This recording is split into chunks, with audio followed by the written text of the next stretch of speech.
The master Prakash classes YouTube channel आप सभी लोगों का स्वागत करता है।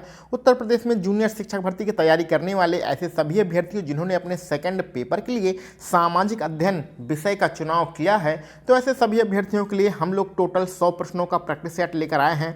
और ये जो प्रैक्टिस सेट है ये आपके एक्सीड पब्लिकेशन की बुक से लिया गया है। तो यदि आप प्रश्नों को डिटेल में पढ़ना चाहते हैं तो एक्सीड पब्लिकेशन की बुक को अपने नज़दीकी बुक स्टोर से खरीद सकते हैं। इससे पहले हम लोगों ने घटना चक्र के बुक से टोटल 10 प्रैक्टिस सेट खत्म कर चुके हैं। तो चलिए आज का हम लोग प्रैक्टिस सेट स्टार्ट करते हैं और देखते हैं किसमें कितना है दम। तो भैया इस प्रैक्टिस सेट का जो हमारा पहला प्रश्न है उसमें लिखा गया है अशोक के शिलालेखों की लिपि क्या थी। तो अशोक के जो शिलालेख थे वे किस लिपि में थे, तो वो सभी जो शिलालेख थे ब्राह्मी लिपि में थे। आपका सी वाला विकल्प बिल्कुल सही रहेगा। अच्छा, एक चीज़ का विशेष रूप से ध्यान दीजिएगा कि विकल्प हम लोग नहीं पढ़ेंगे, विकल्प आपको पढ़ना है। विकल्प पढ़ के कमेंट बॉक्स में आंसर बताते चलना है, अथवा आप ना लिखना चाहें तो अपने मन में भी आंसर को दोहरा सकते हैं। और डिटेल में किसी प्रश्न को हम लोग नहीं पढ़ेंगे। जो प्रश्न आपको समझ में नहीं आता है उसको स्क्रीनशॉट ले लीजिएगा और डिटेल में जाके किसी बुक से आप, चाहे वो लूसेंट हो या अरिहंत हो या कोई भी आपके पास परीक्षा वाणी की बुक हो, कोई भी बुक हो, तो उसे आप डिटेल में पढ़ लीजिएगा। चलिए आगे बढ़ते हैं। तो आगे अगले प्रश्न में हमें जोड़ा मिलाना है। तो जोड़ा मिलाने के लिए 1 मिनट थोड़ा सा छोटा करना पड़ेगा। हाँ, तो सूची 1 ऊपर दिया गया है, सूची 2 नीचे दिया गया है, दोनों का जोड़ा मिलाना है। तो पहले जोड़ा मिला लेते हैं, बाद में विकल्पों को देखेंगे। ठीक है, आगे तो चलिए जोड़ा स्टार्ट करते हैं। पहला, द रेगुलेटिंग एक्ट 1773 में आया था। इससे क्या प्रावधान किया गया था? इससे ये 4 नंबर वाला सुप्रीम कोर्ट की स्थापना की गई थी। क्लियर। आगे बढ़ते हैं। भारत परिषद अधिनियम 1909 दूसरा वाला जो आया था, इससे क्या हुआ था? इससे सांप्रदायिक निर्वाचन मंडल का प्रारंभ किया गया था। तीसरा वाला विकल्प हमारा सही रहेगा। आगे बढ़ते हैं। भारत सरकार अधिनियम 1919 आया था। इससे क्या हुआ था? इससे प्रांतों में और केंद्र में द्वैध शासन प्रारंभ हुआ था। और डी नंबर वाला भारत सरकार अधिनियम जो कि 1935 में आया था, इससे क्या हुआ था? प्रदेशों की स्वायत्तता का प्रावधान था। ये पहला वाला सही है, यानी कि आपका 4 3 2 1 ये क्रम बन रहा है। और ये क्रम आपके किस विकल्प में है? 4 3 2 1 आपके बी वाले विकल्प में है। तो आपका बी विकल्प बिल्कुल सही रहेगा। चलिए भैया आगे बढ़ते हैं अगले प्रश्न पर। लंबा चौड़ा सा प्रश्न हम लोग सॉल्व कर चुके हैं। देखिए, अब आपकी परीक्षा में ज़्यादा समय बचा हुआ नहीं है, तो ज़्यादा टेंशन आपको नहीं लेना है। बस प्रैक्टिस सेट सॉल्व करना। जितने अधिक से अधिक आप प्रैक्टिस सेट सॉल्व कर सकते हैं उतने आप प्रैक्टिस सेट सॉल्व करिए। बाकी के बचे हुए दिनों में हम लोग आपके सामाजिक अध्ययन का टोटल 25 प्रैक्टिस सेट सॉल्व करने वाले हैं। तो साथ में बने रहिए, इस चैनल के साथ लगातार बने रहिए। आपकी बहुत अच्छी तैयारी होने वाली है इस चैनल के साथ में। तो चलिए तीसरे प्रश्न पर चलते हैं। पूर्ण विकसित हड़प्पा सभ्यता लगभग कितनी शताब्दियों तक जीवित रही? तो कितनी शताब्दियों तक हड़प्पा सभ्यता का विकास हुआ था? तीसरे प्रश्न में आपका कौन सा विकल्प? बी वाला विकल्प लगभग 5 शताब्दी यानी लगभग 500 साल। विकल्प बी हमारा बिल्कुल सही रहेगा। मुगल नौसेना का नौसेनापति कौन होता था? तो मुगल सेना का जो नौसेनापति होता था उसे हम लोग किस नाम से जानते हैं? उसे हम लोग मीर ए बहर नाम से जानते हैं। आपका बी वाला विकल्प यहाँ पर बिल्कुल सही रहेगा। सॉरी, चलिए आगे बढ़ते हैं। ईस्ट इंडिया कंपनी को हम लोग किस लोकप्रिय नाम से जानते हैं? तो ईस्ट इंडिया कंपनी को मुख्यतः किस नाम से पुकारा जाता है? उसका कौन सा एक लोकप्रिय नाम है? तो यहाँ पर आपका पहला वाला विकल्प company of merchants of London बिल्कुल सही रहेगा। आगे बढ़ते हैं। कौन सा दिल्ली का ऐसा कौन सा सुल्तान था जो हिंदू योगियों और मुस्लिम फ़कीरों दोनों से बातें करता था? तो यहाँ पर आपका सी वाला विकल्प मोहम्मद बिन तुगलक बिल्कुल सही रहेगा। आगे बढ़ते हैं। चोल जो साम्राज्य था उसके अधीन कुर्रम क्या होता था? तो कुर्रम से क्या मतलब है? चोल साम्राज्य के अधीन रहते थे। तो कुर्रम का मतलब होता है कुछ ग्रामों का समूह। विकल्प डी यहाँ पर हमारा बिल्कुल सही रहेगा। 1 मिनट का समय दीजिए।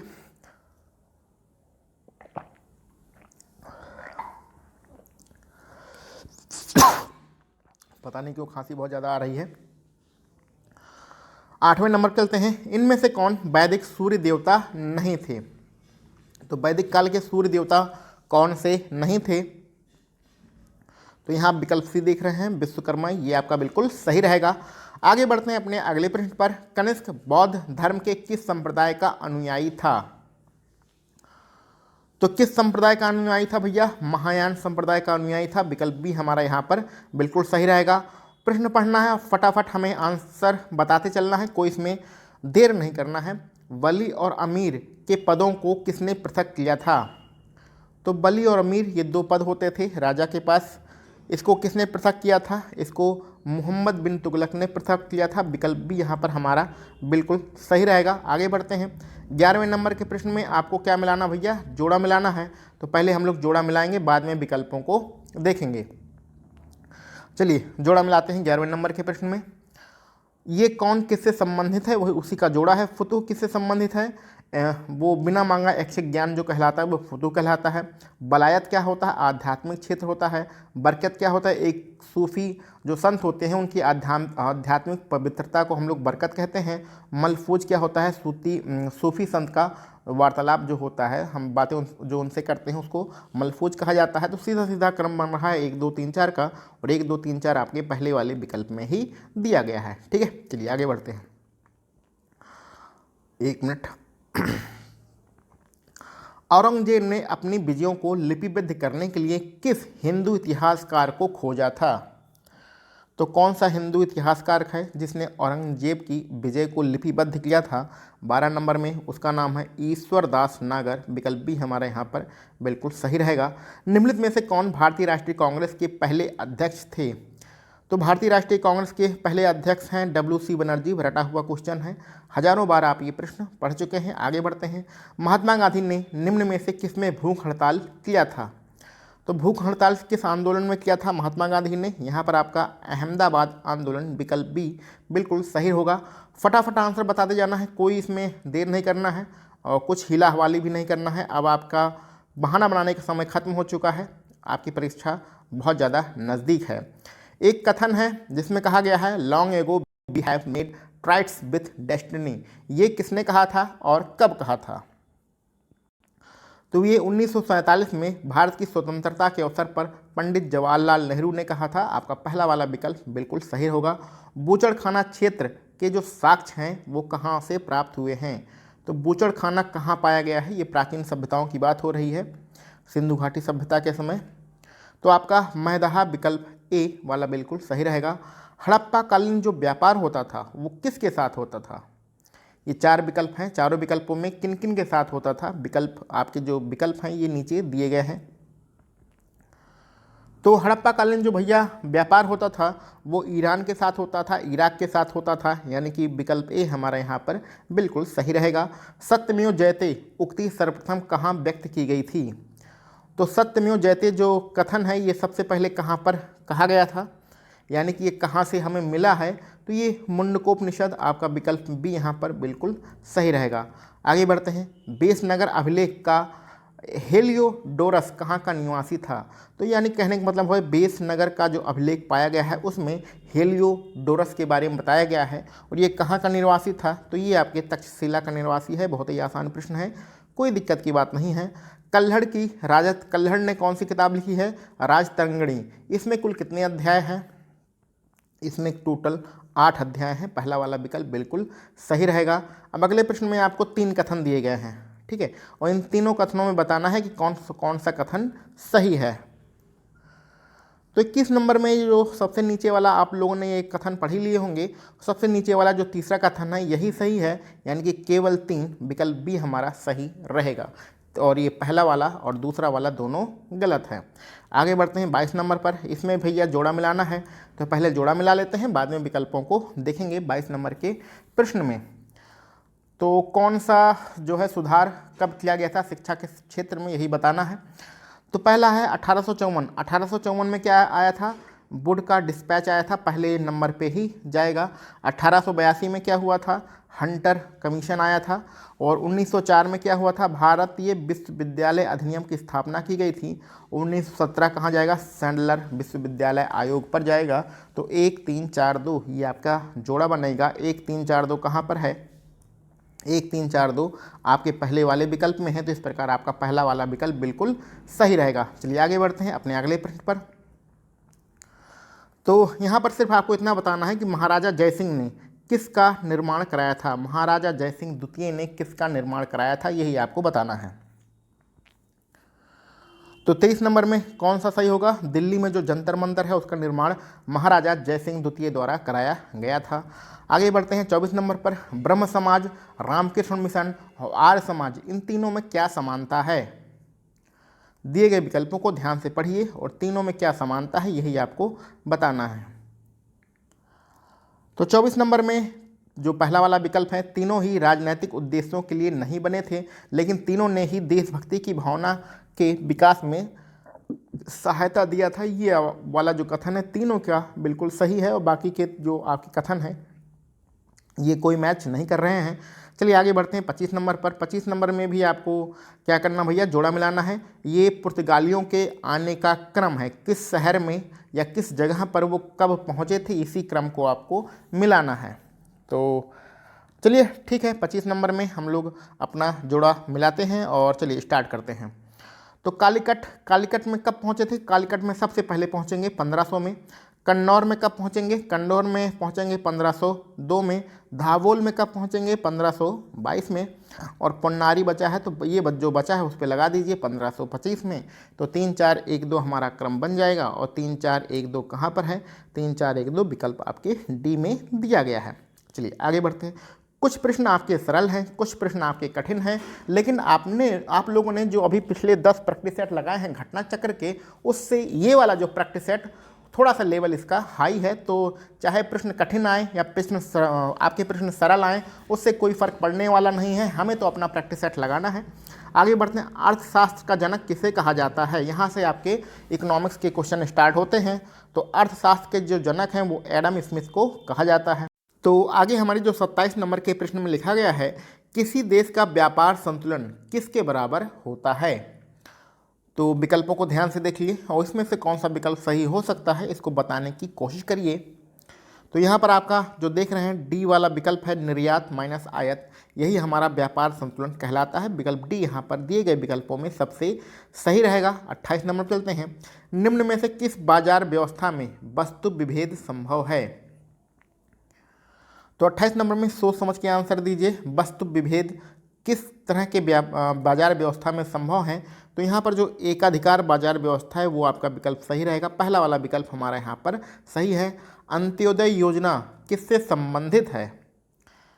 तो अंत्योदय योजना के बारे में सब लोग जानते हैं, समाज के कमजोर वर्ग के उत्थान के लिए अंत्योदय योजना बनाई गई है, पहला वाला विकल्प आपका बिल्कुल सही रहेगा। व्यापार आर्थिक वृद्धि का इंजन है, इसका प्रतिपादन किसने किया था। तो 30 नंबर में कौन सा विकल्प आपका सही होना चाहिए, एडम स्मिथ, यानी कि विकल्प बी हमारा यहाँ पर सही होना चाहिए। और 31 नंबर के प्रश्न में क्या करना है, हाँ 31 नंबर के प्रश्न में आपको जोड़ा मिलाना है। तो पहले हम लोग जोड़ा मिला लेते हैं, बाद में विकल्पों को देखेंगे। तो चलिए स्टार्ट करते हैं 31 नंबर। अब विशाखापत्तनम आपका पहला लिखा गया है। तो विशाखापत्तनम कहाँ है भैया, समुद्र के किनारे है। समुद्र के किनारे किसका निर्माण होगा, समुद्री जहाज का, यानी पोत निर्माण। मुरी किस लिए फेमस है, मुरी एल्युमिनियम के लिए फेमस है। गुड़गांव में क्या होता है, मोटर जो उद्योग है, मारुति जैसी कंपनियां गुड़गांव में ही हैं। और पनकी किसके लिए फेमस है, उर्वरक जो उत्पादन है उसके लिए फेमस है। 2 4 1 3 हमारा क्रम बन रहा है और कहाँ पर है, 2 4 1 3 कहाँ पर है, आपके विकल्प डी में दिया गया है। तो विकल्प डी हमारा यहाँ पर सही रहेगा। आगे बढ़ते हैं 32 नंबर के प्रश्न पर। नवीन उद्योगों को संरक्षण प्रदान करने की नीति का आधार क्या है। तो कुछ अच्छे खासे लेवल के प्रश्न हैं, सोच समझ के आंसर दीजिएगा। 32 नंबर में आपका शिशु उद्योग तर्क, यानी कि जो छोटे उद्योग होते हैं उनको ज़्यादा प्रोत्साहन दिया जाता है। दिए गए विकल्पों में ये सारे प्रश्न किसी न किसी परीक्षा में पूछे गए थे, जिस परीक्षा में भी पूछे गए थे वहाँ पर विकल्प डी को सही माना गया है। आगे बढ़ते हैं। स्फीति की स्थिति में, जब स्फीति आती है तो उस स्थिति में ऋणी पर क्या प्रभाव पड़ता है। तो जो ऋणी होता है वो फायदे की स्थिति में होता है, विकल्प ए हमारे यहाँ पर बिल्कुल सही है। आगे बढ़ते हैं। मांग वक्र जो वो कौन सा मांग वक्र है, मांग वक्र के बारे में बताना है, कौन सा मांग वक्र है जो क्षैतिज अक्ष के समांतर है। तथा मात्रा दर्शाती है कि कीमत लोच निम्नलिखित के बराबर होती है। देखिए ये कुछ समझ में नहीं आ रहा है इसमें, तो आपको बस इतना पढ़िए, आगे का पढ़ने की ज़रूरत ही नहीं है कि वो कौन सा मांग वक्र होता है जो क्षैतिज अक्ष के समांतर होता है। और वैसे भी इकोनॉमिक्स मेरी कोई बहुत ज़्यादा मजबूत नहीं है, इकोनॉमिक्स के हम एक्सपर्ट नहीं हैं, इतिहास भूगोल के तो पढ़ा सकते हैं लेकिन इकोनॉमिक्स के एक्सपर्ट नहीं है। तो यहाँ पर जो मांग वक्र है वो अनंत मांग वक्र है, विकल्प आपका बी वाला बिल्कुल सही रहेगा। आगे बढ़ते हैं अपने 35 नंबर के प्रश्न पर। ऐसा कर जो आय बढ़ने के साथ आय का एक बहुत बड़ा हिस्सा ले जाता है, इस प्रकार के कर को हम लोग क्या कहते हैं? विकल्प को ध्यान से पढ़िए, गलत आंसर मत बताइएगा। तो 35 नंबर में आपका ए वाला जो विकल्प है प्रगतिशील कर, ये वाला कर बिल्कुल सही रहेगा। उपभोक्ता की बचत के विचार को देने का श्रेय किसे जाता है? उपभोक्ता की बचत का जो विचार है उसको किसने दिया था? तो उसको दिया था ड्यूनिक ने। ड्यूनिक यानी कि पहला वाला विकल्प आपका यहाँ पर बिल्कुल सही है। हीरा पानी विरोधाभास किसने दिया था? तो हीरा पानी विरोधाभास ये इकोनॉमिक्स जिसे डिटेल में पढ़ी होगी, अच्छे खासे लेवल पे पढ़ी होगी, वही इसको सॉल्व कर सकते हैं। यहाँ पर आपका विकल्प डी एडम स्मिथ बिल्कुल सही रहेगा। आगे बढ़ते हैं 38 नंबर के प्रश्न पर। प्रतिकूल व्यापार की शर्त अल्प विकसित देशों की गरीबी का मुख्य कारण है, ये 2 बार यहाँ पर लिख दिया गया है। गरीबी का मुख्य कारण है, यह कथन किसने कहा था? तो ये कहा था प्रोविस ने। तो प्रोविस आपका पहला वाला विकल्प बिल्कुल सही है। आगे बढ़ते हैं। मांग की आय लोच इकाई से अधिक हो तब वस्तु क्या होगी? मांग की आय लोच इकाई से अधिक है तो वस्तु क्या होगी? तो वस्तु हमारा सी वाला जो विकल्प है विलासिता की वस्तु होगी, विकल्प सी हमारा यहाँ पर बिल्कुल सही है। ओएनजीसी की स्थापना कब किया गया था? तो ओएनजीसी की स्थापना 1956 में किया गया था। 1 लाइन प्रश्न है, कोई इसमें डिटेल में समझाने की कोई ज़रूरत नहीं है। मार्क्स ने लाभ की दर को एक पूंजी के संरचना के संबंध में निम्न में से किस समीकरण को व्यक्त किया था? तो चलिए भैया ये मार्क्स का दिया गया समीकरण है और इसमें से कौन सा समीकरण इन्होंने दिया था? तो 41 नंबर में R बराबर C/V, ये आपका विकल्प डी बिल्कुल सही रहेगा। आगे एक पुस्तक है जिसका नाम है a contribution to the theory of trade cycle. इस जो पुस्तक है इसके राइटर कौन है? तो 42 नंबर में आपका हिक्स, आपका विकल्प डी बिल्कुल सही रहेगा। आगे बढ़ते हैं अगले प्रश्न में कथन और कारण वाला प्रश्न है। तो इसमें क्या करना है, एक कथन दिया गया है, उसका कारण दिया गया है, अब उसके आधार पर आपको विकल्पों को चुनना है। तो कथन में क्या कहा गया है? उदासीनता वक्र के किसी भी बिंदु पर उपभोक्ता तटस्थ होता है। तो क्या ये सही है? हाँ, ये बिल्कुल कथन हमारा सही है। अब कारण में क्या लिखा गया है? क्योंकि इसके किसी भी बिंदु पर उपभोक्ता 2 वस्तुओं के उस संयोग पर संतुलन में होता है जहां उसे समान संतुष्टि प्राप्त होती है। तो ये जो कारण है ये भी सही है, यानी कथन भी सही है, कारण भी सही है, और कथन की स्पष्ट व्याख्या कारण कर रहा है। तो इस प्रकार आपका पहला वाला विकल्प बिल्कुल सही रहेगा। चलिए आगे बढ़ते हैं। बहुत अच्छा आपका प्रैक्टिस सेट है, थोड़ा सा लेवल इसका अप है, इसलिए सोच समझ के आंसर देना है। ब्याज पूंजी के त्याग का प्रतिफल है। जो ब्याज होता है वो पूंजी के त्याग का प्रतिफल होता है, ऐसा किसने कहा था? तो ऐसा किसने कहा था? ऐसा मार्क्स ने कहा था। विकल्प बी आपका बिल्कुल सही रहेगा। आगे एक फार्मूला लिखा गया है, मध्यिका वर्गीकृत श्रेणी के लिए एक फार्मूला है। इस फार्मूले में आपको बताना है कि जो L1 है उसका क्या मतलब होता है। ठीक है, तो ये फार्मूला आपने अगर इकोनॉमिक्स में पढ़ा होगा तो वहाँ पर L1 का मतलब होता है मध्यिका वर्ग की निचली सीमा। ठीक है, तो ये आपका विकल्प सी यहाँ पर बिल्कुल सही रहेगा। 46 नंबर पर चलते हैं। रोजेंटीन रोडान के अनुसार अर्थव्यवस्था के विकास की सर्वोत्तम विधि कौन सी होती है? तो देख लीजिए भैया, यहाँ पर अगर आपको ये प्रैक्टिस सेट कठिन लग रहा है तो घबराने की कोई ज़रूरत नहीं है। 2 4 10 प्रश्न तो कठिन आएंगे ही, ऐसे तो है नहीं कि बच्चों वाले प्रश्न आपको मिल लेंगे। तो यहाँ पर आपका सॉरी 1 मिनट, इसको एडजस्ट करते हैं। हाँ, यहाँ पर आपका विकल्प सी निवेश का एक बृहद एवं संतुलित कार्यक्रम होना, ये विकल्प सी यहाँ पर आपका बिल्कुल सही रहेगा। आगे हेराल्ड के बारे में पढ़ते हैं। हेराल्ड मॉडल में वांछित वृद्धि दर बनाए रखने के लिए प्रत्येक क्रमिक काल में आय की वृद्धि, उसके आगे कौन सा कथन सही रहेगा ये आपको बताना है। तो जो आय की वृद्धि होती है वो बढ़ते परिणाम में होनी चाहिए। विकल्प ए हमारा यहाँ पर बिल्कुल सही रहेगा। आगे बढ़ते हैं। गरीबी मापने के लिए 2013 में गठित उच्चाधिकार समिति के अध्यक्ष कौन थे? तो इसके अध्यक्ष रंगराजन साहब इसके अध्यक्ष थे। आपके विकल्प सी बिल्कुल सही रहेगा। इस पर बहुत ज़्यादा विवाद हुआ था, इसको डिटेल में आप पढ़ लीजिएगा। राष्ट्रीय कृषि और ग्रामीण विकास बैंक, जिसको हम लोग नाबार्ड के नाम से जानते हैं, कि इसकी स्थापना जो है वो किस पंचवर्षीय योजना में किया गया था? तो कौन सी पंचवर्षीय योजना होगी? छठी पंचवर्षीय योजना थी। विकल्प सी यहाँ पर हमारा बिल्कुल सही है। 50 नंबर पर चलते हैं। पुनर्क्रय विकल्प का प्रयोग कब किया जाता है? तो पुनर्क्रय विकल्प का प्रयोग विकल्प ए यहाँ पर हमारा सही रहेगा। विनिमय बाजार में रुपए की भारी बिकवाली के दबाव कम करने के लिए इस पुनर्क्रय विकल्प का प्रयोग किया जाता है। तो पहला वाला विकल्प आपका बिल्कुल सही है। तो यहाँ पर हमारे क्या होते हैं, इकोनॉमिक्स के जो लंबे चौड़े और डिफ़िकल्ट वाले क्वेश्चन थे वो खत्म होते हैं। अब 51 नंबर से आपका भारतीय भूगोल स्टार्ट होता है। तो भारतीय भूगोल का जो पहला प्रश्न है उसमें लिखा गया है, भारत के मुख्य स्थलीय जो भूभाग का अक्षांशीय विस्तार है किन अक्षांशों के बीच में है? तो अक्षांशीय विस्तार है, अगर आप लोगों ने भारत का भूगोल लूसेंट के बुक से भी पढ़ा होगा तो पहली लाइन में ही ये आपको मिल जाएगा। 8 डिग्री 4 मिनट उत्तरी अक्षांश से लेकर 37 डिग्री 6 मिनट उत्तरी अक्षांश के मध्य में है। पहला विकल्प सही रहेगा। महिसुगंधा किस फसल की प्रजाति है? तो महिसुगंधा किस फसल की प्रजाति है भैया? ये है धान की प्रजाति। पहला वाला विकल्प आपका सही रहेगा।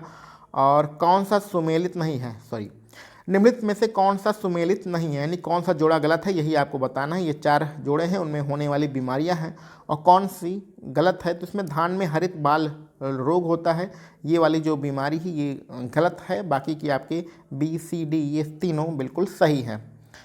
ठीक है भैया, चलिए आगे बढ़ते हैं 54 नंबर पर। दक्षिणी गोलार्ध का ग्रीष्म अयनांत कब होता है? तो हम लोग कहाँ रहते हैं? उत्तरी गोलार्ध में। उत्तरी गोलार्ध में जो ठंडी यानी कि शीत ऋतु का अयनांत कब होता है? 22 दिसंबर को होता है। तो इसका जस्ट अपोजिट कहाँ होगा? नीचे, यानी दक्षिणी गोलार्ध में होगा। तो दक्षिणी गोलार्ध का जो ग्रीष्म अयनांत होगा वो 22 दिसंबर को होगा। आपका विकल्प डी यहाँ पर बिल्कुल सही रहेगा। 55 नंबर पे बढ़ते हैं। निम्नलिखित में से किस महासागर को छिपता हुआ महासागर भी कहा जाता है? जो छिपता हुआ महासागर किसको कहा जाता है? विकल्प डी आर्कटिक महासागर को कहा जाता है। विकल्प डी हमारा यहाँ पर बिल्कुल सही रहेगा। जो छोटे छोटे प्रश्न हैं उन्हें फटाफट आंसर देना है, कोई इसमें देर नहीं लगाना है। 2011 में उत्तर प्रदेश में 10 लाख से अधिक जनसंख्या वाले नगर कुल कितने थे? तो कुल कितने थे भैया? कुल आपके 56 वाला जो प्रश्न है वो विकल्प सी आपका सही रहेगा, यानी कि 7 नगर थे। आगे बढ़ते हैं। 57 नंबर के प्रश्न को आपको पढ़ना है। ये नारियल, ताड़, सिंदूरी, केवड़ा और एगार दिए गए हैं और इसमें बताना है कि इसमें से कौन सी जो वनस्पति है वो डेल्टा क्षेत्र में पाई जाती है। तो डेल्टा क्षेत्र में नारियल भी, ताड़ भी, सुंदरी भी, केवड़ा भी और एगार ये सब पाया जाता है, यानी कि आपका कौन सा विकल्प सही होगा? आपका सबसे नीचे वाला विकल्प डी उपयुक्त सभी बिल्कुल सही रहेगा। मूंगा रेशम के उत्पादन में भारत का कौन सा राज्य अग्रणी है? तो मूंगा रेशम का उत्पादन कहाँ पर होता है? तो ये जो है ये सारे जो उत्पादन होते हैं वो असम में होते हैं, यानी कि पहला विकल्प बिल्कुल सही है। अगले प्रश्न में आपको जोड़ा मिलाना है, कौन सा बोर्ड कहाँ पर है यही आपको जोड़े में बताना है। तो चलिए इसको सॉल्व करते हैं। 59 नंबर के प्रश्न में कॉफ़ी बोर्ड कहाँ है? कॉफ़ी जो सबसे ज़्यादा होती है कर्नाटक में, यानी कि इसका जो मुख्यालय है वो बेंगलुरु में है। रबड़ बोर्ड कहाँ है? रबड़ का उत्पादन केरल में होता है, यानी कोट्टायम इसका मुख्यालय रहेगा। सबसे ज़्यादा चाय कहाँ होती है? आपके दार्जिलिंग वाले इलाके में होती है। दार्जिलिंग कहाँ है? पश्चिमी बंगाल में। तो पश्चिमी बंगाल में ही चाय बोर्ड होगा, कहाँ पर है? कोलकाता में। और तंबाकू बोर्ड कहाँ पर भैया? तमिलनाडु, यानी कि गुट्टूर में है। तो आपका कौन सा जोड़ा सही रहेगा? 1 3 4 2 ये हमारा क्रम बन रहा है और ये कहाँ पर है? 1 3 4 2 आपके विकल्प बी में है, तो विकल्प बी बिल्कुल सही है। आगे एक पुस्तक है, उस पुस्तक का नाम है the geographical pivot of history. इसके राइटर कौन हैं? तो इसके राइटर है मैकेंडर, यानी कि जो आपका पहला वाला विकल्प दिया गया है यही हमारा सही है। जो मिट्टी है, पीट मिट्टी, ये भारत में कहाँ पर पाई जाती है? तो पीट मिट्टी भारत में मुख्यतः केरल राज्य में पाई जाती है। विकल्प सी यहाँ पर सही रहेगा। सी आप ट्रॉन्क्विलिटी, यानी कि शांति का सागर कहाँ पर है? शांति का सागर कहाँ पर है भैया? तो ये है चंद्रमा पर। ठीक है, विकल्प डी यहाँ पर बिल्कुल सही रहेगा। दो बसंत विषु के बीच में कितने दिनों का अंतर होता है? तो दो बसंत विषु यानी कि पूरी पृथ्वी एक चक्कर जब लगा लेती है तो 365 दिनों का अंतर होता है। विकल्प डी हमारा यहाँ पर सही रहेगा। विश्व में कोयले का सबसे बड़ा उत्पादक देश कौन सा है? तो सबसे ज़्यादा कोयला कहाँ होता है? चाइना में होता है।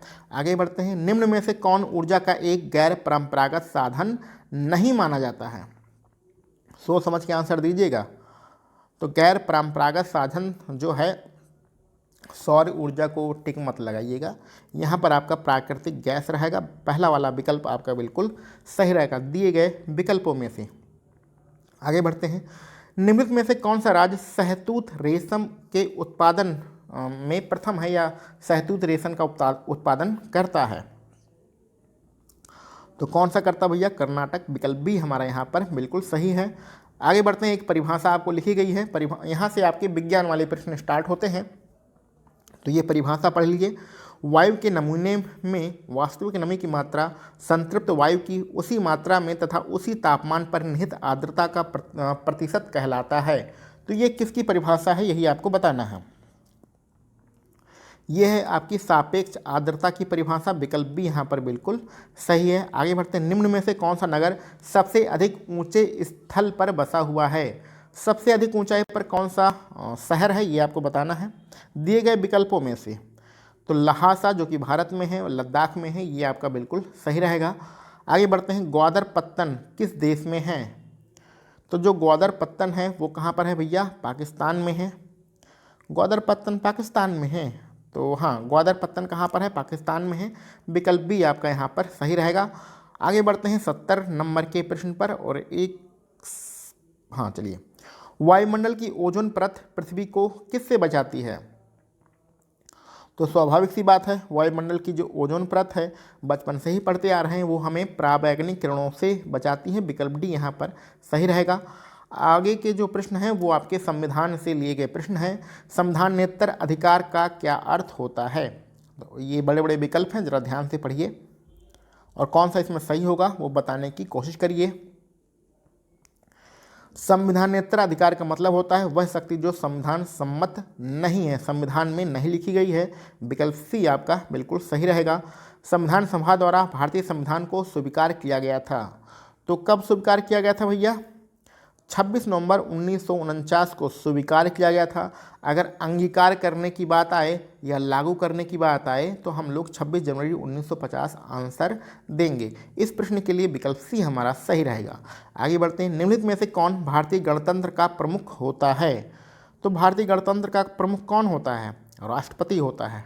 क्लियर। आगे बढ़ते हैं, यदि भारत के राष्ट्रपति और उपराष्ट्रपति दोनों त्यागपत्र दे दें तो ऐसी स्थिति में राष्ट्रपति के रूप में कौन कार्य करता है? तो अगर दोनों राष्ट्रपति और उपराष्ट्रपति त्यागपत्र दे दें, दो सर्वोच्च न्यायालय का मुख्य न्यायाधीश होता है, उसे राष्ट्रपति बनाया जाता है। विकल्प डी हमारा सही रहेगा। संविधान का 52वां जो संविधान संशोधन हुआ था वो किससे संबंधित था? तो 52 जो संविधान संशोधन है वो दल बदल से संबंधित है। आपका पहला वाला विकल्प बिल्कुल सही रहेगा। आगे बढ़ते हैं, सिक्किम को भारत का राज्य बनाया गया था और किस संविधान संशोधन के द्वारा बनाया गया था? तो सिक्किम को 36वें संविधान संशोधन के द्वारा भारत का राज्य बनाया गया था। आगे बढ़ते हैं, आगे आपके कथन और निष्कर्ष वाले प्रश्न हैं, तो पहले हम लोग कथन और निष्कर्ष पढ़ लेते हैं, बाद में विकल्प को देखेंगे। तो 77 नंबर में कथन में कहा गया है कि पंडित नेहरू का उद्देश्य का प्रस्ताव संविधान सभा द्वारा 22 जनवरी 1947 को स्वीकार किया गया था। तो ये बिल्कुल सही है। कारण में कहा गया है उस प्रस्ताव में सम्मिलित आदर्श पूर्णतः संविधान के आमुख में प्रतिबिंबित होते हैं। तो ये कारण भी हमारा बिल्कुल सही है। कथन भी सही, कारण भी सही, और कथन की स्पष्ट व्याख्या कारण कर रहा है। तो कौन सा विकल्प आपका सही होगा? ए और आर दोनों सही है। ए सही स्पष्ट करता है ए का, यानी कि पहला वाला विकल्प आपका बिल्कुल सही रहेगा। अब आगे बढ़ते हैं अगले प्रश्न पर। एक दलीय शासन का प्रावधान करता है। तो जो एक दलीय शासन होता है वो किसका प्रावधान करता है? दिए गए पहले ये 4 आपको कथन दिए गए हैं, इनमें से कौन कौन सा सही हो सकता है यही आपको पहले बताना है। तो इसमें पहला, सरकार में और अधिक स्थायित्व के लिए, दूसरा दल में और अधिक अनुशासन के लिए, और तीसरा सरकार द्वारा दृढ़ता के लिए। यानी कि पहला, दूसरा और तीसरा आपका सही रहेगा, यानी कि विकल्प सी यहाँ पर बिल्कुल सही है। ठीक है, चलिए आगे बढ़ते हैं। भारत क्या है, भारत के बारे में बताना है कि इन चार जो आपके कथन हैं इनमें से कौन कौन सा सही है भारत के लिए। ठीक है, चलिए पढ़िए, विकल्प को अभी बाद में देखेंगे। तो भारत एक लोकतांत्रिक गणराज्य है, पहला वाला सही रहेगा। भारत में एक प्रतिनिधिक लोकतंत्र है, ये भी सही रहेगा। और भारत समाजवाद से बंधा हुआ है, ये भी बिल्कुल सही रहेगा। तो 1, 2, 4 हमारे सही रहेंगे, और 1, 2, 4 कहाँ हैं, विकल्प बी में है, तो विकल्प बी हमारा बिल्कुल सही रहेगा। 80 नंबर पर हम लोग आगे बढ़ते हैं। इसमें भी आपको कूट ही ढूंढना है, तो पहले हम लोग इसको सॉल्व करेंगे, बाद में विकल्प को देखेंगे। भारत के राष्ट्रपति के निर्वाचक मंडल में कौन कौन शामिल होते हैं, यही आपको बताना है। विकल्प अभी बाद में आप देखिएगा, पहले इन चारों कथनों में से कौन कौन सा सही है ये आपको बताना है। तो भैया 80 नंबर में ये पहला वाला और ये दूसरा वाला और ये तीसरा वाला है, तीनों आपके सही हैं। यही मिलकर राष्ट्रपति का निर्वाचन करते हैं। तो पहला, दूसरा, तीसरा कहाँ पर है, ये आपके विकल्प बी में है, तो विकल्प बी यहाँ पर बिल्कुल सही रहेगा। चलिए आगे बढ़ते हैं। भारतीय राजनीतिक प्रणाली को क्या कहा जाता है? तो 81 नंबर में भारतीय राजनीतिक प्रणाली को अर्ध संघात्मक के नाम से जाना जाता है, विकल्प सी यहाँ पर सही रहेगा। आगे बढ़ते हैं। सरकारिया आयोग किससे संबंधित है? तो सरकारिया आयोग केंद्र और राज्य के बीच में संबंध से संबंधित है, आपका पहला वाला विकल्प यहाँ पर सही रहेगा। आगे बढ़ते हैं। भारतीय संविधान में कानून बनाने की निर्धारित प्रक्रिया काफ़ी हद तक किस संविधान से लिया गया है? तो कानून बनाने की जो प्रक्रिया है वो हम लोगों ने कहाँ से लिया है? जापान से लिया है, विकल्प सी बिल्कुल सही है। आगे बढ़ते हैं, एक मिनट। हाँ, भारत की नागरिकता निम्नलिखित में से किसके द्वारा प्राप्त की जा सकती है? तो भारत की नागरिकता अगर लेना हो तो कैसे आप प्राप्त कर सकते हैं? इसमें से जन्म से भी, वंशानुक्रम और देशीकरण, तीनों इसके माध्यम हैं, यानी कि ये तीनों सही हैं। विकल्प डी यहाँ पर हमारा बिल्कुल सही है। 85 नंबर पर चलते हैं। भारत में न्यायिक पुनरीक्षण की संकल्पना निम्नलिखित में से किस देश के संविधान से लिया गया है? तो न्यायिक जो पुनरीक्षण होता है वो किस देश से संबंधित है, कहाँ से लिया गया है? यूएसए यानी कि अमेरिका से लिया गया है, विकल्प बी यहाँ पर हमारा सही रहेगा। भारत के संविधान में जो आर्टिकल 25 है उसका संबंध किससे है? तो आर्टिकल 25 में क्या कहा गया भैया? धर्म की स्वतंत्रता के बारे में कहा गया है, पहला विकल्प सही रहेगा। आगे बढ़ते हैं। एक लंबा चौड़ा कथन है और कुल मिला के आपको ये कथन में कहा गया है, किसी व्यक्ति को एक ही अपराध के लिए एक बार से अधिक अभियोजित और दंडित नहीं किया जाएगा। अपराधों के लिए दोष सिद्धि के संबंध में उपरोक्त संरक्षण किस अनुच्छेद से प्राप्त होता है? तो ये ऐसा प्रावधान किस अनुच्छेद में दिया गया है? ऐसा प्रावधान आर्टिकल 20 में दिया गया है, विकल्प बी बिल्कुल सही रहेगा। रट लेना है आपको, जितने भी मौलिक अधिकार हैं और आपके नीति निर्देशक सिद्धांत हैं सबको रट्टा मार लेना है। चलिए आगे बढ़ते हैं। इसमें कथन जो हैं, जो आपके विकल्प हैं वो नीचे दिए गए हैं, उसको हम लोग बाद में देखेंगे। राष्ट्रपति और उपराष्ट्रपति पद की शपथ के संदर्भ में निम्नलिखित में से कौन सा वक्तव्य सही है? तो ए और बी 2 वक्तव्य दिए गए हैं, इनमें कौन सा सही है ये आपको बताना है। विकल्प फिर हम लोग अभी देखते हैं। तो भैया 88 नंबर में आपका जो पहला वाला है ये भी सही है, जो दूसरा वाला है ये भी सही है, यानी कि दोनों सही हैं। और दोनों सही कहाँ पर दिया है? दोनों सही विकल्प बी में दिए गए हैं, तो विकल्प बी आपका बिल्कुल सही है। आगे बढ़ते हैं। राष्ट्रपति संविधान के किस अनुच्छेद के अंतर्गत लोकसभा को भंग कर सकता है? तो लोकसभा को भंग करने के लिए किस आर्टिकल की जरूरत होगी? तो यहाँ पर जो आर्टिकल होगा, आर्टिकल 85 की मदद लेकर राष्ट्रपति क्या होता है? लोकसभा को भंग कर सकता है। निम्नलिखित में से कौन भारत के राष्ट्रपति के इच्छा पर्यंत पद पर रहता है? तो कौन रहता है भैया? राज्य का राज्यपाल रहता है, विकल्प डी बिल्कुल सही रहेगा। आगे बढ़ते हैं। जैव विविधता के संदर्भ में भारत में निम्नलिखित में से कौन सा क्षेत्र हॉटस्पॉट माना जाता है? तो कौन सा क्षेत्र हॉटस्पॉट माना जाता है? अंडमान और निकोबार द्वीप समूह, पहला वाला विकल्प बिल्कुल सही है। एजेंडा 21 से ये जो है ये किससे संबंधित है? एजेंडा 21 तो ये संबंधित है सतत विकास से, आपका विकल्प ए यहाँ पर बिल्कुल सही रहेगा। आगे बढ़ते हैं। भारत के निम्नलिखित क्षेत्रों में से कौन सा पारिस्थितिक उष्ण स्थल माना जाता है। तो यहाँ पर जल्दबाजी में थार रेगिस्तान को टिक मत लगाइएगा, आपका पश्चिमी घाट बिल्कुल सही रहेगा। विकल्प सी यहाँ पर हमारा सही है। टायलर पुरस्कार के बारे में आप सभी लोग जानते होंगे, ये किस क्षेत्र के लिए दिया जाता है? तो टायलर पुरस्कार पर्यावरण सुरक्षा के लिए दिया जाता है। ठीक है, आगे बढ़ते हैं। जैव सुरक्षा, जिसको हम लोग बायो सेफ्टी का कार्टोजोआ प्रोटोकॉल निम्नलिखित केंद्रीय मंत्रालयों में से कौन कार्यान्वित करता है? यानी कि जैव सुरक्षा का जो कार्टोजोआ प्रोटोकॉल है वो कौन कराता है?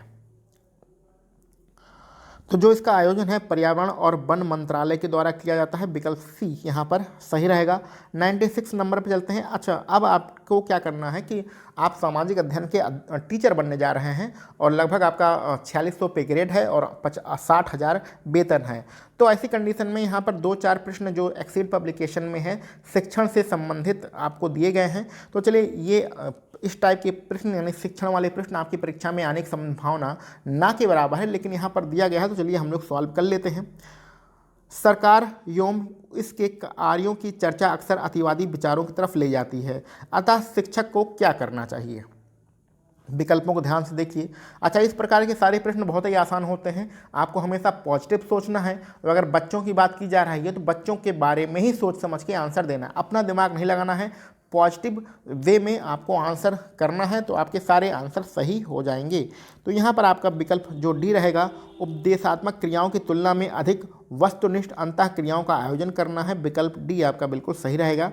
आगे बढ़ते हैं। निम्नलिखित में से किस कारक के विद्यार्थियों व किशोरों के व्यवहार व प्रवृत्ति पर असर के विषय में समाज वैज्ञानिकों ने विचार सबसे अधिक विविधता लिए हुए हैं? तो किस प्रकार के विद्यार्थियों में जो विचार की प्रवृत्ति होती है उनमें जो विविधता होती है सर्वाधिक होती है? तो 97 नंबर में जो आपका टेलीविज़न है वो आपका बिल्कुल सही रहेगा, क्योंकि जो टेलीविज़न से जो बालक सीखता है वो सर्वाधिक विविधता वाली चीज़ें सीखता है, यानी कि अनेक प्रकार की चीज़ें टेलीविज़न पे आती हैं, उससे बालक सीखता है। चलिए आगे बढ़ते हैं। कुछ उल्टे सीधे भी प्रश्न हैं। ठीक है, तो 98 नंबर में दिया गया है, निम्नलिखित में से कौन सी सामाजिक विज्ञान कक्षा में विद्यार्थियों के शैक्षिक गतिविधियों पर बनाए गए समय को बढ़ाने के लिए सर्वोत्तम है? तो इसमें से जो समय को बढ़ाने का या कौन सी गतिविधि आप लोग करें जिससे कि क्या हो, ये दिए गए विकल्पों में से कौन सा सही होगा ये आपको बताना है। तो यहाँ पर नए विषयों पर उन पर चर्चा करने से पहले सभी विद्यार्थियों को अलग अलग परियोजना देना, इससे आपका जो गतिविधि का समय है वो बढ़ जाएगा। विकल्प बी यहाँ पर बिल्कुल सही रहेगा। 99 नंबर में लिखा गया है, एक छात्र भारतीय सैनिकों द्वारा कारगिल युद्ध में झेली कठिनाइयों के विषय में उत्सुक है। वह कुछ सैनिकों का इंटरव्यू लेती है जिन्होंने इस युद्ध में हिस्सा लिया था। इन सैनिकों को निम्नलिखित में से क्या माना जाएगा? तो इस प्रकार से ये पहली बार इंटरव्यू ले रहे हैं और वो जो सैनिक हैं उन्होंने पहली बार उस युद्ध को देखा था, तो उन्हें प्राथमिक श्रोता माना जाएगा, यानी कि वहाँ युद्ध में वही लोग प्रेजेंट थे, यानी कि प्राथमिक स्रोत कौन है? प्राथमिक स्रोत जो हैं वो सैनिक ही हैं। विकल्प भी आपका सही रहेगा। आगे एक छोटा सा प्रश्न है। छोटे से प्रश्न में लिखा ये गया है कि यदि कक्षा 8 के छात्रों को गहन अध्ययन के लिए प्रकरण देना हो तो सबसे उपयुक्त प्रकरण कौन सा होगा? यानी कि अगर आप ये चाहें कि कोई बच्चा जाके किसी विषय के बारे में डिटेल में जानकारी ले और वो कौन सा बच्चा है, जो कक्षा 8 का बच्चा है, तो आप कौन सा उसे टॉपिक देंगे? तो देखिए भैया, भारत की प्रमुख फसलें ही आप उसे दे सकते हैं दिए गए विकल्पों में से, क्योंकि बच्चा भूकंप तो देखने जा नहीं रहा, भूकंप तो बार बार आता नहीं है, तो भूकंप देखने जाएगा नहीं। भारत में पाए जाने वाले खनिज, अब भारत में वो कहाँ कहाँ घूमेगा जो घने खनिज उसे पाए जाएंगे, और पृथ्वी की संरचना कक्षा 8 का बच्चा नहीं ना देख सकता है। तो ये सारी चीज़ें प्रेजेंट नहीं है, लेकिन जो भारत की प्रमुख फसलें हैं तो वो अपने घर में जाएगा, अपने आसपास के खेत में जाएगा, तो सारी फसलों को वो देख सकता है, ऑब्जर्व कर सकता है। तो इसमें जो सबसे सस्ता और मतलब सबसे आसान जो विकल्प रहेगा, विकल्प भी हमारा यहाँ पर बिल्कुल सही रहेगा। तो भैया एक्सीड पब्लिकेशन से हम लोगों ने टोटल 100 प्रश्नों को सॉल्व कर लिया है और ये जो प्रश्न थे इनका लेवल थोड़ा सा अच्छा था। पिछले आपने जो घटना चक्र के प्रैक्टिस सेट लगाए हैं उससे तो अच्छा ही लेवल है। इन टोटल 100 प्रश्नों में आपके कितने प्रश्न सही हो रहे हैं उसको कमेंट बॉक्स में जरूर बताइएगा। इसके अलावा यदि आपके कोई मित्र जूनियर शिक्षक भर्ती की तैयारी कर रहे हैं, यूपी टेट की तैयारी कर रहे हैं अथवा सुपर टेट की तैयारी कर रहे हैं, तो उन्हें भी इस चैनल को शेयर कर दीजिएगा। चलिए मिलते हैं हम लोग अपने अगले किसी वीडियो लेक्चर में। आप सभी लोगों को वीडियो देखने देखने के लिए बहुत बहुत धन्यवाद।